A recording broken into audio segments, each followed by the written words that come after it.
안녕하십니까. 네, 오늘 학교외부학원에서 행정학을 담당하게 된 정하나라고 합니다. 여러분들은 행정학 이제 입문하시는 여러분들이라고 제가 생각하면 되나요? 네. 저와 함께 제가 행정학 오늘 어떤 내용들을 설명을 드릴 거냐면 행정학 공부 방법 이거를 간략하게 설명을 드리고 그 다음에 행정학 답안 작성 방법. 근데 이거는 사실 지금 단계에서 아주 구체적으로 알려드리기는 어려워요. 왜냐하면 실제로 문제를 보고 각 문제에 따라서 어떤 답안이 작성돼야 되는지가 다르기 때문에 아주 당연하고 간단한 그런 내용을 설명을 드릴 거고 그 다음에 행정학 출제 동향을 설명을 드릴 건데 어떤 경향으로 출제되는지랑 제가 여러분들한테 나눠드린 그 자료 그게 이제 제가 그 출제 동향을 테마별로 나눠 놓은 건데 이 테마는 제가 임의대로 분류를 한 겁니다. 더 보시면은 아마 보시면 알 거예요. 어떤 행정학 교과서를 보시든지 보면은 그 편제가 다 똑같지가 않거든요.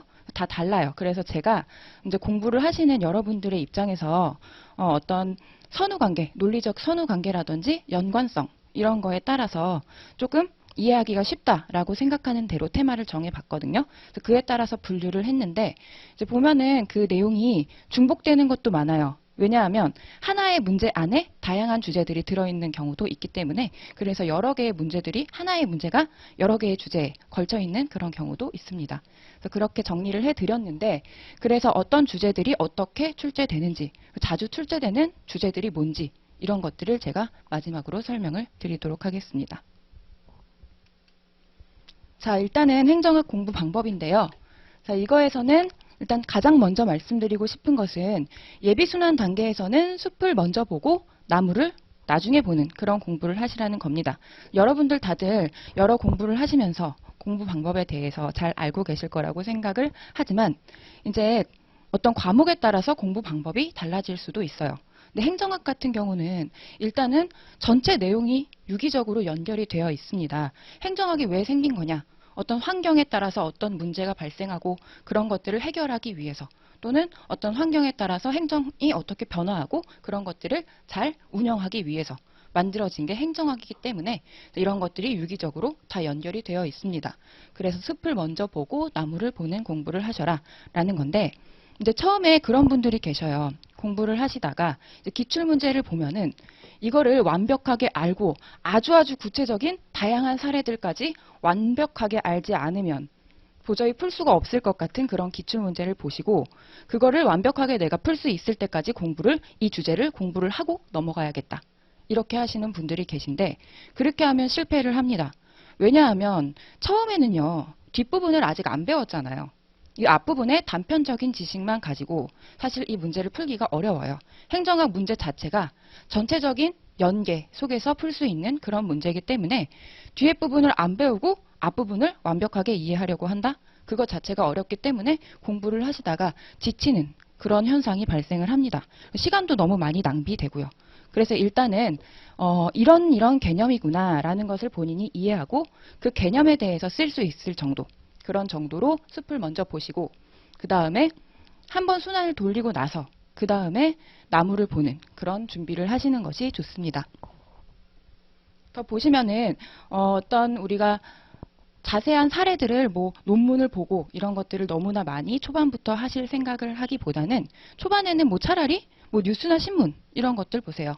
보시면은 내가 배운 이론에 비추어서 이게 어떤가 이런 것들을 스스로 생각해보는 사고력 이런 것들을 준비하시는 게 더 필요합니다.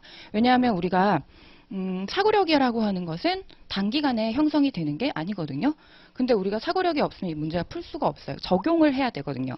문제 출제 경향을 보시면 아시겠지만 이 문제가 굉장히 그냥 단편적인 지식을 묻는 게 아니라 실제 사례에 적용을 하라고 해요. 실제 어떤 행정 현상에 적용해라. 특히 한국 행정 현상에 적용하라. 이런 문제들이 나오는데 이런 것들은 스스로 사고하는 연습을 하지 않으면 안 되기 때문에 뉴스 같은 거 보시면서 코로나를 본다. 그러면 요즘에 코로나 사건이 난리가 나고 있는데 여러분들도 마스크를 쓰고 계신데 보건복지부랑 법무부랑 외교부랑 잘 협력이 됐던가? 또는 갈등이 생겼던가? 갈등이 생겼다면 그 원인은 뭐였을까? 이런 것들을 생각해 본다든지 아니면 지방자치는 사실 지금까지는 많이 출제가 되지는 않았어요. 근데 현 정부가 지방분권을 이제 주요 핵심 과제로 내놨기 때문에 지방분권도 2018년에 출제가 되었거든요. 그래서 그런 것들을 생각하시면 중앙 집권과 지방분권, 방역이라든가 아니면 코로나 지원금 주는 거에 있어서 중앙 집권이 나았나 또는 지방 분권이 나았나, 이런 부분에서는 중앙 집권이 나은 것 같고 또 이런 부분은 지방 분권이 나은 것 같더라 라든가, 이런 등등 여러 가지 행정 현상을 보면서 우리가 고민해 볼 것들, 이런 것들을 스스로 생각해 보고 적용해 보는 그런 연습을 하는 게 더 좋습니다. 그 다음에는 연결고리를 만드는 복습인데요. 일단은 복습을 하셔라라는 얘기를 먼저 드리는데, 예습도 중요하다라고 생각하실 수 있지만, 물론 그렇습니다. 예습이 나쁘다는 건 아닌데, 이 행정학 같은 경우, 우리 지금 행정고시 행정학, 내용이 굉장히 방대하죠. 그리고 이 중에서 그래서 중요도의 차이가 있어요. 그런데 우리가 행정학이 전공이 아니신 대부분의 수험생들은 어느 게 중요한지 몰라요. 그걸 모르는 상태에서 이걸 보게 되면 시간 낭비가 너무 심해요. 그렇기 때문에 일단은 복습을 하시는 방향으로 가시는 게, 강사가 어떤 부분이 중요하다, 어떤 부분이 나온다, 이런 것들을 강사가 제시를 해주니까 그 부분을 집에서 복습을 하시는 그런 방향이 낫다라는 거죠. 그리고 복습을 하실 때 일단은 누적 복습을 하시는 분들도 계시죠. 어떤 부분이냐, 지금까지 배웠던 내용을 계속해서 다시 복습하는 그런 분들도 계신데, 저는 그 방법보다는 연결고리를 만드는 복습을 하셔라 라고 말씀을 드립니다. 이거는 뭐냐면요, 아까도 계속 말씀을 드리지만 이 행정학이라는 과목 자체가 여러 개념들이 다 유기적으로 연결이 돼 있어요.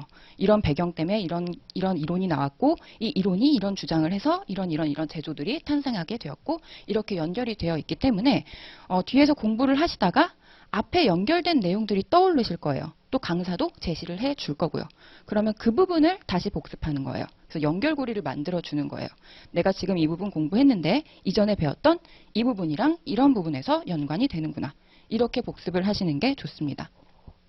그 다음에 복습은요, 한 가지 더 말씀드릴 거는 다른 과목 공부하실 때도 끈을 놓지는 마셔라 라는 건데, 그렇다고 행정학 전체를 계속 다시 보라, 그러면 시간 낭비도 크고 그럴 만한 시간이 일단은 안 되죠. 그래서 어쩔 수가 없는데, 말씀드렸다시피 계속 말씀을 드리지만 행정학은 여러 개념들이 연결이 된 그런 학문이기 때문에, 만약에 제대로 순환을 올바르게 하셨다면 이제 어떤 하나하나의 그런 개념들을 복습을 할 때도, 이 개념이랑 연결된 이런 개념이 있었지, 이 개념이랑 연결된 이런 이론이 있었지, 이런 것들이 자기도 모르게 건드려져요. 그렇기 때문에 이런 것들을 잊어버리지 않도록, 감을 잃지 않도록 다른 과목 공부하실 때도 조금씩은 행정학을 보셔라 라는 거고요. 그 다음에 써보는 연습이랑 대안을 제시해 보기, 이건데, 일단은 초반에 예비순환 단계에서부터도 써보는 연습을 하긴 하셔야 돼요. 그러니까 당연히 기출문제를 보시고 그것을 완벽하게 답안을 작성할 정도로, 그 정도로 쓰는 연습을 하셔라 라는 건 아니에요. 근데 어떤 개념을 배웠을 때 내가 그 개념을 아는 것과 써보는 것은 굉장히 다르거든요. 우리가 객관식이라면 알기만 하면 맞는지 틀린지 정도는 고를 수가 있겠지만, 우리 써보는 연습은 제가 쓰는 과정에서 좋은 점은요, 내가 이런 걸 몰랐었구나, 내가 이거 알고 있는 줄 알았는데 제대로 못 쓰는구나, 이런 개념에서 내가 이런 키워드를 모르고 있었구나, 이런 것들을 점검할 수가 있겠죠. 그래서 중요하고, 또 쓰면서 기억에도 잘 나겠죠. 그래서 써보는 연습을 꼭 하셔라는 거랑 대안을 제시하라 라는 건데요. 써보는 연습하실 때 대안 제시하는 연습도 같이 하시면 좋습니다. 근데 대안을 제시하는 연습은 이제 자기만의 대안을 제시를 해보라는 겁니다. 그래서 여러 가지 이론들에서 다양한 대안을 학자들이 제시를 했어요. 근데 여기서 자기만의 대안을 제시해라, 완전히 창의적인 대안을 생각해내라는 건 당연히 아니겠죠. 여러 학자들이 제시한 대안을 가지고 그런 것들을 어떻게 조합해서, 그리고 또 여러 가지 사례들을 제가 제시를 해드리는데, 이런 사례들에 어떻게 해결할 것인지, 어떻게 적용해서 해결할 것인지, 이런 거에 대한 대안 제시해보는 연습, 이런 것도 복습할 때 같이 하셔라 라는 거고요. 그 다음 네 번째, 주요 사례를 숙지하셔라, 그리고 그것을 분석하는 연습을 하셔라 라는 건데, 우리가 또 제가 드린 이 기출문제 정리한 거를 보시면 일단은 뭐 지문, 그 제시문 자체에 어떤 사례를 주고 그걸 분석하라. 이런 것도 있고 아니면 구체적인 사례를 제시하라. 라는 문제도 굉장히 많습니다. 그 정도로 이제 주요 사례를 제시하는 게 굉장히 중요하다는 건데 사례를 모르면 쓸 수가 없죠. 그렇기 때문에 사례를 제대로 숙지를 하고 계셔야 한다. 문제에서 사례를 요구하지 않더라도 내가 사례를 제시하는 구체적인 사례를 넣어서 제시를 하면 그 답안은 굉장히 우수한 답안이 됩니다. 고득점이 가능해지겠죠. 그렇기 때문에 주요 사례를 숙지하고 당연히 주요 사례는 강사가 어느 사례들이 많이 연구가 되었고 그만큼 이슈가 됐던 사례들이다 라는 것들을 알려드리죠. 그래서 그거에 대해서 분석 연습을 하시는데 예를 들면 제가 이 사례는 굉장히 중요한 사례다라고 하고 알려드릴 거예요. 이 사례는 어떤 학자가 이러이러한 이론의 틀로 분석을 했었다라고 제시를 해드리면 이 학자는 뭐 이런 이론의 틀로 이것을 분석을 했는데 이 사례를 보니까 내가 아는 행정학 다른 개념, 다른 이론이랑도 이렇게 연결이 되는구나. 이렇게 다양하게 분석을 해보는 연습을 하시면 좋습니다. 그 다음에 암기도 어느 정도 필요하다는 건데 행정학 당연히 이해가 우선되어야 하지만 암기도 어느 정도 필요하다는 겁니다. 왜냐하면 우리 문제가 논술형도 있지만 정말 지식을 약수라는 약수형 문제도 나와요. 그런 문제 같은 경우는 암기를 안 하면 아예 풀 수가 없고 그리고 논술형도 사실 그래요. 논술형도 네 생각을 얘기해봐라 라고 하지만 이거를 그냥 밑도 끝도 없이 네 생각 얘기해보라는 거 아니잖아요. 어떤 이론에 근거해서 어떤 개념에 근거해서 그렇게 이론을 제시해라. 너의 생각을 제시해라. 라는 거기 때문에 일단은 그런 문제에서는요. 개념, 이론 이런 것들을 먼저 간략하게 제시를 해줘야 됩니다. 그 이론의 의의라든가 어떤 개념 그 자체를 간략하게는 언급을 해주셔야 돼요. 그러니까 뭐 개념 자체를 제시하라라는 문제도 있지만 제시하라라고 하지 않더라도 물론 그거를 제시하라고 하지도 않는데 막 몇 줄을 막 장황하게 쓰는 거는 그거는 문제가 있지만 대부분의 개념들이 한 줄로 간단하게 요약할 수 있죠. 그 정도로 간단하게 제시를 하셔야 됩니다. 왜냐하면 그거는 하나의 시그널이에요. 나 이거 알고 있거든요. 정확하게 알고 있거든요. 라는 시그널이 되기 때문에 그런 건 제시를 하셔야 되는데 제시할 때는 당연히 이 키워드가 굉장히 중요합니다. 그래서 어떤 분들은 나 이 개념 알아 라고 자신 있게 쓰셨는데 그거를 교수님이 보기에는 이걸 얘가 알고 있나? 아는 듯 모르는 듯 이렇게 느껴지는 그런 답안이 있어요. 그런 경우는 왜 그러냐면 너무나 자기만의 언어로 그걸 풀었었기 때문이에요. 뭐가 필요하냐? 키워드. 어떤 키워드냐? 행정학적. 행정학에서 얘기하는 행정학 용어. 이런 것들로 이루어진 그 키워드. 그것을 암기를 하셔야 됩니다. 그걸 암기하지 않으시고 이해만 하셔서 만약에 쓰시면 그거는 얘가 제대로 알고 있는 게 아닌 것 같은데 이런 인상을 주실 수가 있어요. 그래서 키워드 중심의 암기 필요하다. 그래서 암기하실 때는 뭐 이런 내용들이 자주 문제로 출제되기 때문에 이런 내용들을 중점적으로 암기하시면 되겠죠. 그 다음에 마지막으로 수험 자료인데요. 우리가 아시겠지만 교과서로는 개론서 사용하시면 됩니다. 개론서는 우리 유민봉 교수님의 한국행정학 뭐 잘 아실 거고 그리고 뭐 이종수 외에 새행정학도 잘 아실 텐데 그 중에서 본인이 편한 걸로 보시면 되겠습니다. 그래서 그렇게 해서 개론서를 보시고 강론서는 봐야 되나 고민하시는 분들이 있던데 강론서는 보시면 각각의 강론서가 두께가 다 상당해요. 근데 그거를 다 공부하고 있을 시간이 없죠, 우리는. 그래서 강론서는 보충 자료로만 사용합니다.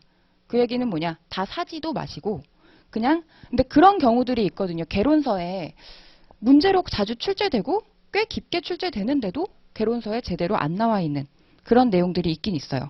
그런 것만 찾아서 보시는 거예요. 목차에서 이렇게 해서 찾아서 그 부분만 보시는데 학교 도서관이나 그런 데서 책을 빌리셔서 그런 부분만 보충해서 보시는 방향으로 가는 게 좋습니다. 그러니까 시간 낭비를 최소화해야 되니까. 그 다음에 주요 논문들도 보셔야 돼요. 그래서 뭐 논문 과목이라고 하죠. 논문 보셔야 되는데 한국행정학회, 뭐 한국정책학회, 국회 입법조사처 학술지, 뭐 한국행정연구원 등등등등 굉장히 많은 곳에서 나오고 있는 최신 논문들을 보셔야 되는데 지금 언급한 이 몇 개의 곳에서 나오는 그 최신 논문만 해도요.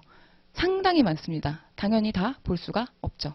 그래서 좋은 방법은 강사가 선별해서 제시해 주는 거, 그런 거를 보시는 방법도 있겠고, 또는 뭐 스터디를 하시면서 서로서로 난 이런 게 중요한 것 같던데 요약해서 나누는 방식도 있겠죠. 논문 보실 때는 논문을 처음부터 끝까지 줄줄 읽으실 필요는 당연히 없겠죠. 필요 없는 부분 빼고 중요한 부분, 뭐 시사점, 특히 뭐 해결 방안 이런 쪽에 중점적으로 보시거나 뭐 배경이라든지 원인 뭐 이런 것들을 중점적으로 보시거나 필요 없는 부분은 빼고 보세요. 그 다음에 기출문제. 기출문제는 제가 몇 년치의 기출문제를 정리해서 드렸지만 굉장히 중요합니다. 일단은 내가 어떤 부분을 얼마만큼 공부해야 될지 자주 출제된 주제지를 보면서 그 공부의 양을 줄일 수가 있겠죠. 아, 이 부분이 자주 출제되는 부분이니 여기를 중점적으로 공부하면 되겠구나. 방향을 잡아가는 그런 데도 좋죠. 그래서 이제 자주 출제됐던 주제는 당연히 완벽하게 숙지를 하셔야겠고 그 개념과 관련이 많은 그런 개념들도 우리가 숙지를 해야 되겠죠. 그 다음에 이제 출제 동향. 아, 어떤 사례를 많이 요구하는구나. 또는 어떤 적용을 많이 해보라고 하는구나 등등의 동향을 파악할 수도 있겠고요. 그래서 기출문제는 굉장히 중요하고 보시면은 완전히 거의 똑같이 나온 기출문제도 있어요. 그만큼 굉장히 중요하다는 거죠. 유사하게 나온 거는 굉장히 많고요.